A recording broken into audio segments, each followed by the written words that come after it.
जी प्यारे साथ संगतियों, आज का दिन 23 सितंबर महा परोपकार दिवस हमारे लिए सतगुरु मौला ने बख्शा। सतगुरु मौला का इश्क जब लग जाता है आदमी को चैन नहीं आता दुनियादारी के हिसाब से, लेकिन अंदर जो चैन आनंद परमानंद आता है वो दोनों जहां वाला होता है, वो दुनियादारी का नहीं होता। उसमें जो लज्जत होती है, उसमें जो नशा होता है, उसमें जो पावर होती है, ये तो वही जानता है जिसको इश्क लग जाता है। दुनियावी इश्क रुलाता है और मालिक का इश्क हंसाता है, बनाता है और ऐसा नवाज देता है कि वो इश्क में नाचता फिरता है, गाता फिरता है, उड़ता फिरता है। इश्क में गिला शिकवा नहीं होता।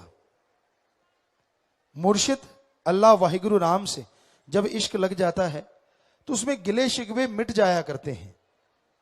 ऐसा नहीं होता कि यार मेरा ये काम नहीं हुआ, मेरा वो काम नहीं हुआ, मैंने ये किया, मालिक ने ये नहीं किया, फिर आप इश्क के कच्चे हैं, इश्क के पक्के नहीं हैं। जब इंसान को राम का, अल्लाह का, वाहिगुरु का, गॉड का इश्क लग जाता है ना, तो कहने की जरूरत नहीं पड़ती कि मेरा ये नहीं हुआ, मेरा वो नहीं हुआ, अपने आप होता चला जाता है। बिन मांगे मोती मिले और मांगे मिले न भीख। ऐसा नजारा आता है, ऐसी लज्जत आती है, लिखने में बोलने में नहीं आ सकती। तो शास्त्र नाम जी दाता रहबर जब हमसे मिले और लगभग 1976 की या 75 की बात होगी, हमें पूरा ख्याल में नहीं, 78 से 75 के बीच की बात कह सकते हैं। सत्संग था और हम बेपरवाह जी की रहमत से खाक एक गाड़ी लेके, ट्रैक्टर ट्राली लेके लोगों को नाम दिलाने के लिए जगह जगह से जाते थे। छोटे थे, उम्र सारी 9 साल 8 साल की थी। तो ट्रैक्टर ट्राली हम खुद चला के ट्रैक्टर लेके जाते, पूरा भर के लेके जाते। कहीं भी सत्संग होता तो वहां बेपरवाह जी यहाँ रुके हुए थे, जिस घर में हम वहां गए तो लोगों ने बताया कि गुरुजी एक नंबरदार है, उनका बेटा है, वो आपसे मिलाना है। बेपरवाह जी कहने लगे हाँ हाँ जरूर मिलाओ भाई। कहने लगे जी वो तो काम क्या करते हैं? कहते जी और काम का तो पता नहीं, ये काम जरूर करते हैं। वो छोटे से हैं, ट्रैक्टर के ऊपर से नहीं देखते, साइड से देखते हैं, क्योंकि इतने छोटे हैं कि स्टीयरिंग के ऊपर से नहीं दिखता। पर खड़े होके क्लच ब्रेक लगाते हैं, फिर भी वो लोगों को नाम दिलाते हैं, ट्रालियां भर भर के लेके आते हैं। बेपरवाह जी कहते हैं कमाल है भाई, लाओ, वो तो अपने हैं। तो बेपरवाह जी से सामने रूबरू हुए, हम शर्माते थे, पीछे आराम से बापूजी के पीछे बैठ गए। बेपरवाह जी कहते नहीं नहीं आप खड़े हो। हम खड़े हो गए। कहते हैं बाकी साथ वालों कहते हैं वाकई ट्रैक्टर ट्राली ये ट्रैक्टर खुद चलाते हैं? कहते हैं हाँ हाँ जी बिल्कुल यही ट्रैक्टर चला के लेके आते हैं। तो हमने हाथ जोड़े, बेपरवाह जी को सजदा किया। वो पहली मुलाकात दुनियादारी के हिसाब से। तो बेपरवाह जी ने बोला हाँ हाँ अपना यही काम है, आपा तो यही करते रहना है। तो आसपास वालों को कोई समझ नहीं आई। इशारा तो काफी बड़ा है। अपना, अपना का मतलब हमारा, हमारा का मतलब हम एक ही हैं। तो वो बात तो तब बचपन में बेपरवाह जी ने बोल दी कि अपना तो यही काम है, मतलब नाम दिलाना, नाम देना। सो तब से ये काम चलता रहा, सेवा करते रहे। जब भी मौका मिलता, अवसर मिलता, ट्रक भर भर के भी कई बार, एक बार ऐसा भी हुआ कि एक ट्रक था सत्संगियों का और उसने शायद दिल्ली जाना था, तो सरसा आना था, सत्संग थी। अब साधन कोई मिला नहीं और नाम वाले हमने बहुत तैयार कर लिए। तो बहुत कोशिश की लेकिन कहीं से कुछ नहीं मिला। तो उस सत्संगी को बोला, वो कहता जी ऐसा है आप अगर वहां आ जाएं, मेरा ट्रक तो दिल्ली जा रहा है। हमने कहा दिल्ली जा रहा है ना, तो सरसा से होके थोड़ा इधर से आप हो जाएं डेरा आश्रम में, फिर चले जाना। बोरियों से भरा हुआ ट्रक ऊपर तक, जैसे कि टीसी पंजाबी में कहा जाता है, टीसी कड्डी हुई सी। सो हमने कहा कोई बात नहीं तू फिक्र ना कर। कहते यार कोई गिर गया तो? हमने कहा सतगुरु है ना जिम्मेवार, ऐसे कैसे गिर जाएगा। तो हमने वो गाड़ी लेके आए, हम ट्रैक्टर ट्राली लेके गए, वहां से ट्रक पे सबको बिठाया, हम खुद बैठ गए, हारमोनियम ले लिया, एक ढोलकी ले ली। रात का समय था और सारी रात जब तक सरसा नहीं पहुंचे, हारमोनियम हम बजाते गए, ढोल की दूसरा कोई बजाता गया, शब्दवाणी चलती गई और ये पता ही नहीं चला सरसा आ कब गया। हाँ, लगभग 100 या आदमी थे जो ट्रक के ऊपर बैठे हुए थे, बोरियों के ऊपर। तो किस मजाल है, किसी के जरा सा भी कुछ नहीं, सब मस्ती में नाच रहे थे। और जिस शहर से जा रहा था, हालांकि पहले कम रात थी, ज्यादा जहां से भी जा रहा था लोग खिड़कियां खोल खोल, अरे ये क्या जा रहा है। तो वो एक मस्ताना जी महाराज की बात की मशहूरी हो रही थी और उसकी वजह से कई लोग नाम लेने आ गए, यार ये इतने मस्त हैं, इनको डर डर नहीं लगता। तो सतगुरु जी की ऐसी रहमत होती थी। सतगुरु जी जब वहां बाहर आए, मिले, कहते अपना काम कर रहे हो? हमने कहा जी। सतगुरु जी आप करवा रहे हो। सो इस तरह से मुलाकातें होती रहती। बेपरवाह जी दया में रहमत करते। और इस दिन जब बुलाया, अपने चरण कमलों में बिठाया, बात चली राम नाम की, परम पिता दाता रहबर ने सारी बातें सुनाई। और जब ये दिन था, अभी गुरुगद्दी 23 को हुई थी, 22 की शाम थी। ये आपको एक अजूबा सुनाते हैं जो आज तक शायद ही किसी गुरु ने किया और शायद ही कोई कर पाए। वो करने वाले हैं तो वो कर सकते हैं, क्योंकि वो तो कभी भी कर सकते हैं, उनके लिए कोई बड़ी चीज नहीं। बात और किसी की। तो 23 को गुरुगद्दी होना था, 22 की शाम हमें बुलाया अंदर तेराबास में, परिवार बुलाया। तो कहने लगे हाँ भाई आपका अकेला बेटा है, 18 साल के बाद हुआ है, इतना बड़ा घराना है, क्या आपको कुछ चाहिए?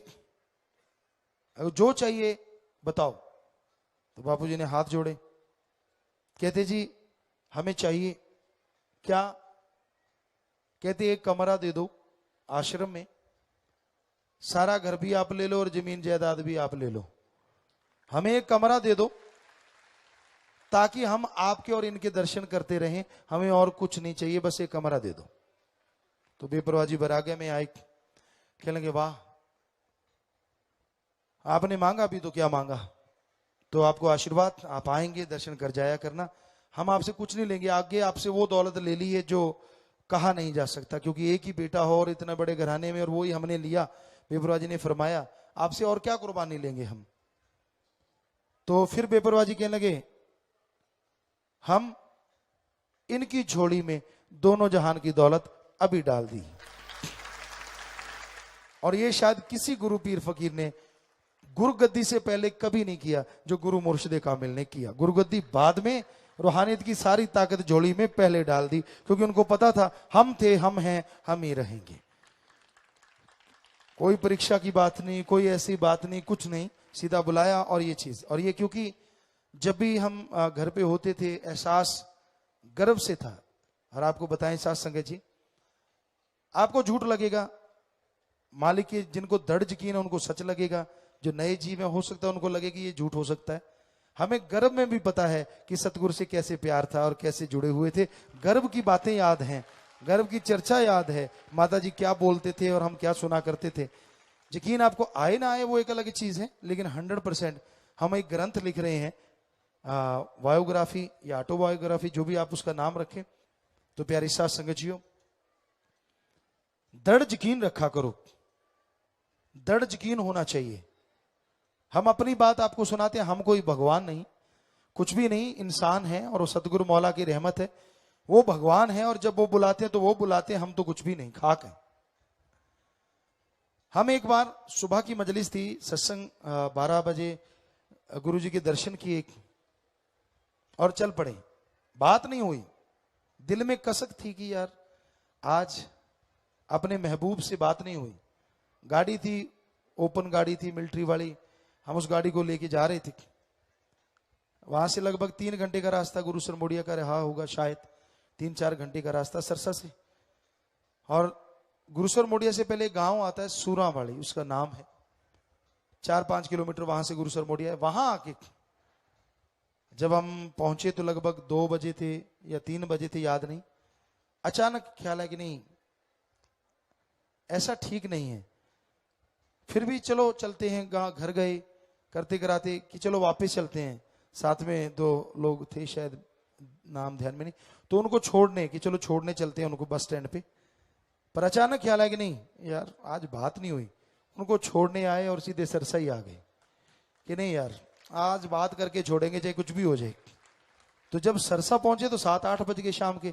जो साथ में थे वो कहने लगे क्यों पागल हुआ पड़ा है, तेरे से ना सतगुरु बातें कर लेंगे। मैंने कहा करके छोड़ेंगे यार, तू फिक्र ना कर, करेंगे भी आज, करेंगे भी जाके, दिल कह रहा है कि वो बात करेंगे, कैसे हो सकता है। तो हम पहुंच गए। जैसे ही पहुंचे तेराबास के गेट के आगे, बेपरवाह जी बाहर आ गए, कहते क्या हाल है, ठीक ठाक हो। हमने कहा जी बस सिर झुकाते थे हम, बोला कम करते थे। बेपरवाह जी के आगे सिर झुकाया, सजदा किया। कहते हम आपको ही उड़ीक रहे थे, अच्छा हम आप ऊपर जा रहे हैं। तो बेपरवाह जी ऊपर चले गए। तो हमने उनको बोला यार आपने भक्ति की होगी, इसकी वजह से दर्शन हो गए, वरना कहाँ दर्शन होते। तो हम कभी ऐसा जाहिर नहीं होने देते थे, क्योंकि सदगुरु बेपरवाह जी ने वचन किए थे कि भाई सब पर्दे में, वो इशारे से किया था। तो दृढ़ यकीन रूहानियत में, सूफियत में जरूरी है, भगवान पे, और जिसने भगवान से जोड़ा अपने पीरो मुर्शिदे कामिल पे।